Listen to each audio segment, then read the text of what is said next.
Hi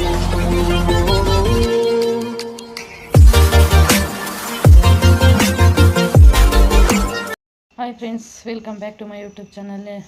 ಇವತ್ತಿನ ವ್ಲಾಗ್ನ start ಮಾಡ್ತಾಯಿದ್ದೀನಿ. ಮಾರ್ನಿಂಗು ತುಂಬ ಲೇಟ್ ಆಯಿತು ಎದ್ದಿದ್ದು. ಬಿಸಿಗೆ ಇಕ್ಕಿದ್ದೀನಿ, ಮಕ್ಳಿಗೆ ಹಾಲು ಕುಡಿಸಿ ಕಳ್ಸೋಣ ಅಂತೇಳಿ. ಸೊ ನಮ್ಮ ಸಾಯಿಬ್ರು ತಪ್ಪಿಸ್ತೀನಿ.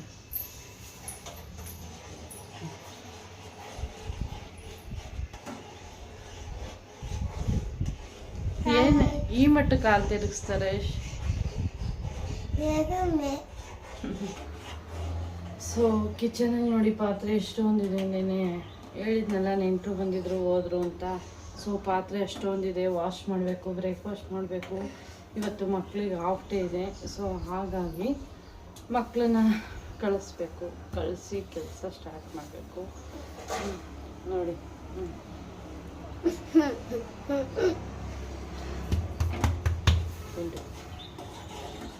ಸೊ ಹೀಗೆ ನಮ್ಮ ಮನೆಯವರೆಲ್ಲ ಔಟೇಶನ್ ಹೋಗಿದ್ದಾರೆ. ಗೋಕರ್ಣ 3 days ಇರಲ್ಲ. ಮಂಡೇ ಏನೋ ಬರ್ತೀನಿ ಅಂತ ಹೇಳಿದ್ದಾರೆ. ನೆಂಟರೆಲ್ಲ ಹೋದರು. ನೈಟು ನಮ್ಮ ಬಾವ ಹೋದರು. ಮಾರ್ನಿಂಗು ಇವರೆಲ್ಲ ಹೋದರು. 6 ಗಂಟೆ 6:15ಗೆ ನಾವು ಇವರೆಲ್ಲ ಎದ್ದು ಹೋದರು. ಸೊ ಹೀಗೆ ಈ ಕಡೆ ಕೂತ್ಕೊಳ್ಳೋಣ, ಈ ಕಡೆ ಕೂತ್ಕೋ ಸಾಕು. ಅಲ್ಲಿ ನೋಡಮ್ಮ. ಎಷ್ಟು ಸ್ಕೂಲಿಗೆ ಹೋಗಲ್ವಾ? ಹೋಯ್ತೀಯಾ? ಮ್ಯಾಗಿ ಮಾಡ್ಕೊಡು. ಮ್ಯಾಗಿ? ನೋಡಿ, ಮ್ಯಾಗಿ ಬೇಕಂತೆ.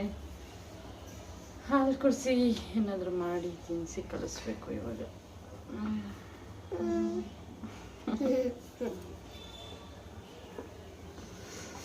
ಈವ್ನಿಂಗ್ ಒಂದು ಮದುವೆ ಇದೆ, ಮದುವೆಗೆ ಹೋಗ್ಬೇಕು. ಸೊ ಇವತ್ತಿಂದು ತುಂಬ ಕೆಲಸಗಳಿದ್ದಾವೆ, ಎಲ್ಲ ಮುಗಿಸಿ ಈವ್ನಿಂಗು. ನಮ್ಮ ಮನೆಯವರಿಲ್ಲ, ಬೇಕಾಗಿರೋರು ತುಂಬ ಇಲ್ಲಿಯವರೇನೆ ಹೇಳಿದ್ದಾರೆ. ಸೊ ಹಾಗಾಗಿ ಹೋಗ್ಬಿಟ್ಟು ಬರಬೇಕು. ಹಿಂದೆ ಕೂತ್ಕೊಳ್ಳೋಮ್ಮ. ಈ ಥರ ಈ ಸದ್ಯಕ್ಕೆ ಮಕ್ಕಳನ್ನ ಸ್ಕೂಲಿಗೆ ಕಳಿಸಿ ಮನೆಗೆ ಒಂದು ರೌಂಡ್ ಮನೆ ದೀಪ ಕ್ಲೀನ್ ಮಾಡಬೇಕು. ಕ್ಲೀನ್ ಮಾಡಿ ಪಾತ್ರೆ ಎಲ್ಲ ವಾಶ್ ಮಾಡಿ. ನೋಡಿ ಒಬ್ಬೊಬ್ಬರೇ ಏನು ನೋಡಿ ಬಂದ ಹಾಗೆ ಹೋಗೋಣ. ಸೊ ಹೀಗೆ ನೋಡ್ತಾ ಇರಿ, ವ್ಲಾಗ್ನ ಕಂಟಿನ್ಯೂ ಮಾಡ್ತೀನಿ. ಸೊ ಸ್ಕೂಲಿಗೆ ಆಗಲೇ ಟೈಮ್ ಆಗಿತ್ತು ಅಂತ ಹೇಳಿ ನನ್ನ ಮಗನೂ ಕೂಡ ರೆಡಿಯಾಗಿದ್ದ. ಸೊ ಬರ್ತಾ ಇದ್ದಾರೆ ನೋಡಿ. ಸೊ ಅವನು ಸ್ಕೂಲಿಗೆ ಬಿಟ್ಟು ಬರೋಣ ಅಂತ ನಾನು ನೆಕ್ಸ್ಟು ಸ್ಕೂಲ್ ಕಡೆ ಹೊರಟ್ವಿ.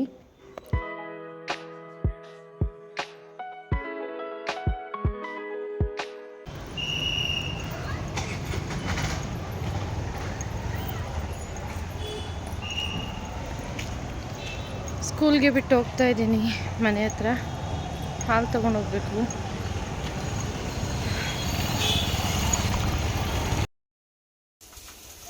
ಸೊ ಫ್ರೆಂಡ್ಸ್, ಕೆಲಸ ಎಲ್ಲ ಮುಗೀತು ನೋಡಿ. ಪಾತ್ರೆ ಕೂಡ ವಾಶ್ ಆಗಿದೆ. ಮಕ್ಕಳು ಸ್ಕೂಲಿಂದ ಬಂದರು.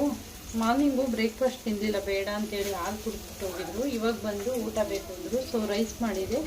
ಕರ್ಡ್ ರೈಸ್ ಮಾಡಿಕೊಡ್ತೀನಿ ತಿಂದ್ರಿ ಅಂದರೆ ನನ್ನ ದೊಡ್ಡ ಮಗ ಆಪೋಸಿಟ್ಟು. ಕರ್ಡ್ ರೈಸ್ ಇವತ್ತಿನವರೆಗೂ ಒಂದು ಸ್ಪೂನ್ ಕೂಡ ತಿಂದಿಲ್ಲ. ಅವನಿಗೆ ಇಷ್ಟ ಆಗಲ್ಲ ಕರ್ಡ್ ರೈಸು. ಸೊ ಅವನಿಗೆ ನಾನು ಇವಾಗ ಒಗ್ಗರಣೆಯನ್ನು ಮಾಡ್ತಾಯಿದ್ದೀನಿ. ಹಾಗೆ ನನ್ನ ಚಿಕ್ಕ ಮಗನಿಗೆ ಕರ್ಡ್ ರೈಸ್ ಬೇಕಂತೆ. ಡಿಫ್ರೆಂಟು, ಇಬ್ಬರು ಒಂದೊಂದು ಥರ, ಏನೂ ಮಾಡೋಂಗಿಲ್ಲ.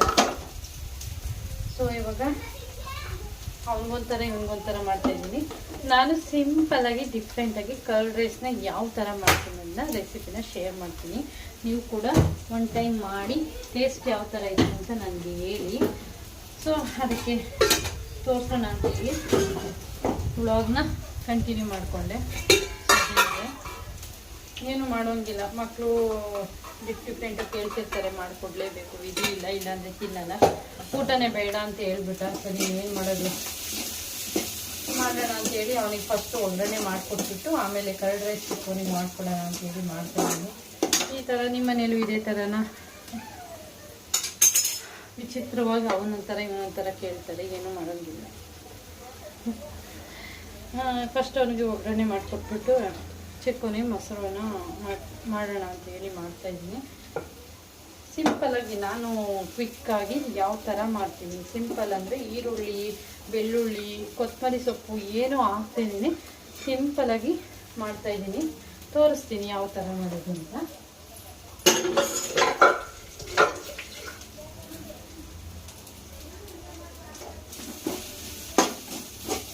ಅಡುಗೆ ವಿಷಯಕ್ಕೆ ಬಂದರೆ ಬೆಳಗ್ಗೆಯಿಂದ ಸಂಜೆವರೆಗೂ ಅಡುಗೆ ಮನೆಯೇ ಫುಲ್ಲು ಸೆಟ್ಲಾಗ್ಬಿಟ್ಟಿರ್ತೀವಿ.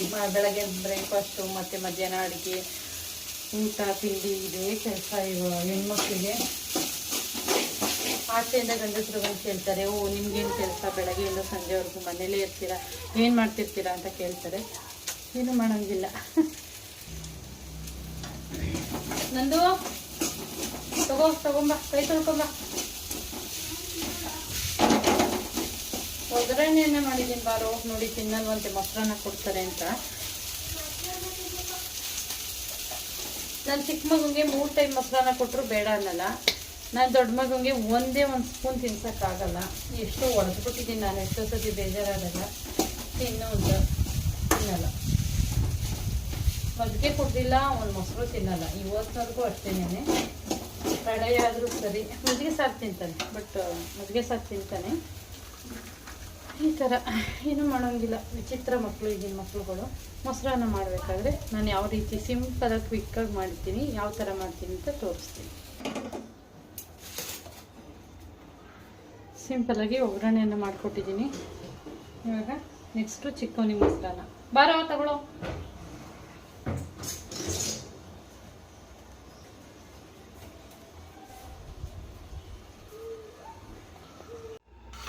ನಾನಿಲ್ಲಿ ಸಿಂಪಲಾಗಿ ಮೊಸರನ್ನಕ್ಕೆ ಒಗ್ಗರಣೆಗೆ ಕರಿಬೇವು ಊರಿಂದ ಕಿತ್ಕೊಂಡ್ಬಂದಿದ್ದು. ಸೊ ಕರಿಬೇವು ಒಗ್ಗರಣೆಗೆ ಹಾಕೋತಾ ಇದ್ದೀನಿ. ಈಗ ನೆಕ್ಸ್ಟ್ ಬಂದು ಟೇಸ್ಟಿಗೆ ಉಪ್ಪು ಮತ್ತು ಸಾಸಿವೆ, ಕಾಳುಮೆಣಸು ಮತ್ತು ಮೊಸರು, ನಂದಿನಿ ಮೊಸರು ತೊಗೊಂಡಿದ್ದೀನಿ. ಸೊ ಮೊಸರನ್ನಕ್ಕೆ ಫಸ್ಟು ನಾನೀಗ ಒಂದು ಕವರ್ ಮೇಲೆ ಈ ಥರ ಒಂದು 10 ಕಾಳಷ್ಟು ಮೆಣಸನ್ನ ತೊಗೊಂಡಿದ್ದೀನಿ. ಇದನ್ನು ಪುಡಿ ಮಾಡ್ಕೊತೀನಿ ಇವಾಗ ನಾನು ಮೆಣಸನ್ನ ಕುಟ್ಟಿ ರೆಡಿ ಮಾಡ್ಕೊಂಡಿದ್ದೀನಿ. ಈ ರೀತಿ ಸಾಕು. ಈ ರೀತಿ ಬಂದರೆ ನಾನು ಆವಾಗಲೇ ಹೇಳಿದೆ, ಇದಕ್ಕೆ ಯಾವುದೇ ರೀತಿ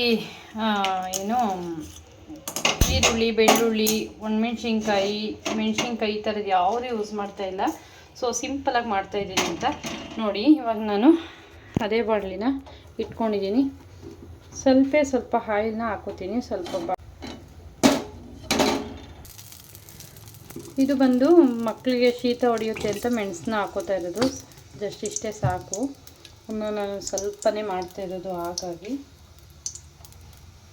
ಈಗ ಒಗ್ಗರಣೆಗೆ ಸಾಸಿವೆ,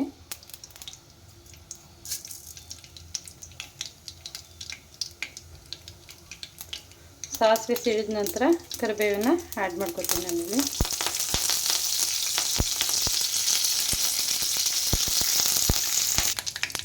ನಾನಿವಾಗ ನೆಕ್ಸ್ಟು ರುಚಿಗೆ ತಕ್ಕಷ್ಟು ಉಪ್ಪನ್ನ ಹಾಕೋತಾ ಇದ್ದೀನಿ.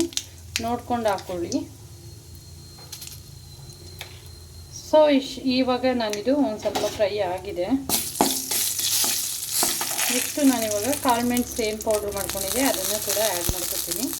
ನೋಡಿ ಆ್ಯಡ್ ಮಾಡ್ಕೊಂಡಿದ್ದೀನಿ. ಇಷ್ಟೇನೇ. ಈಗ ಗ್ಯಾಸ್ ಫ್ಲೇಮ್ನ ಆಫ್ ಮಾಡ್ಕೊಂಡಿದ್ದೀನಿ.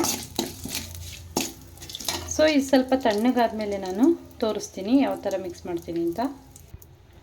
ಸೊ ಇವಾಗ ತಣ್ಣಗಾಗಿದೆ. ನಾನು ರೈಸ್ನ ಸೇರಿಸ್ಕೊತಾ ಇದ್ದೀನಿ. ಬಾಂಡೆ ಬಿಸಿಲಿದೆ, ಸೊ ಹಾಗಾಗಿ ಸೌಂಡ್ ಬರ್ತಾಯಿದೆ. ಆಫ್ ಮಾಡಿ ಒಂದು 5 ನಿಮಿಷ ಬಿಟ್ಟಿದ್ದೆ.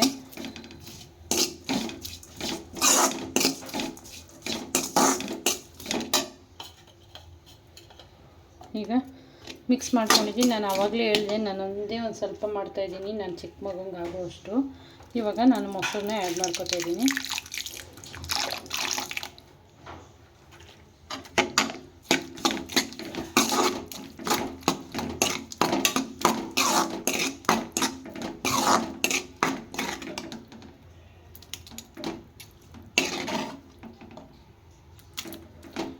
ಎಷ್ಟು ಡಿಫ್ರೆಂಟಾಗಿ ಕಾಣಿಸ್ತಾ ಇದೆ ಅಲ್ಲ. ನಾನಿವಾಗ ಸರ್ವ್ ಮಾಡಿ ತೋರಿಸ್ತೀನಿ ನಿಮಗೆ. ಸೊ ಫೈನಲಾಗಿ ಸರ್ವ್ ಕೂಡ ಮಾಡಿದ್ದೀನಿ. ನನ್ನ ಮಗನಿಗೆ ಒಂದು ಬಟ್ಲಿಗೆ ಹಾಕ್ಕೊಟ್ಟಿದ್ದೀನಿ. ಅವನು ಕೂಡ ವೇಟಿಂಗಲ್ಲಿ ಅವನೇ ತಿನ್ನೋಕ್ಕೆ. ಸೊ ಮೊಸರನ್ನ ಅಂದರೆ ನೀವು ನೈಟ್ ಎಬ್ರಿಸ್ಬಿಟ್ಟು ಕೊಟ್ಟರು ತಿಂತಾನೆ, ಅಷ್ಟು ಮೊಸರನ್ನ ಫೇವ್ರೇಟು. ಸೊ ಇದು ಸಿಂಪಲ್ಲಾಗಿ ನಾನು ನಿಮಗೆ ತೋರಿಸಿದ್ದೀನಿ. ಟೇಸ್ಟ್ ಕೂಡ ತುಂಬ ಚೆನ್ನಾಗಿತ್ತು. ನೀವು ಒಂದು ಸತಿ ಟ್ರೈ ಮಾಡಿ ನೋಡಿ, ತುಂಬ ಚೆನ್ನಾಗಿರುತ್ತೆ. ಅರ್ಜೆಂಟಿಗೆ ಬೇಗ ಮಾಡ್ಕೋಬೇಕು ಅಂದರೆ ತಕ್ಷಣಕ್ಕಾಗುತ್ತೆ. ತುಂಬ ಟೇಸ್ಟು ಕೂಡ ಚೆನ್ನಾಗಿತ್ತು. ಮತ್ತು ಮಕ್ಕಳಿಗೆಲ್ಲ ಶೀತ ಕೂಡ ಆಗಲ್ಲ, ಯಾಕೆಂದರೆ ಪೆಪ್ಪರ್ ಆ್ಯಡ್ ಮಾಡಿರೋದ್ರಿಂದ. ಸೊ ಪೆಪ್ಪರ್ ಕರ್ಡ್ ರೈಸ್ ಅಂತಲೇ ಹೇಳ್ಬೋದು. ಸೊ ಒಂದು ಸತಿ ಟ್ರೈ ಮಾಡಿ ನೋಡಿ ಯಾವ ಥರ ಟೇಸ್ಟ್ ಬಂತು ಅಂತ ನನಗೆ ಕಮೆಂಟ್ ಮೂಲಕ ತಿಳಿಸಿ.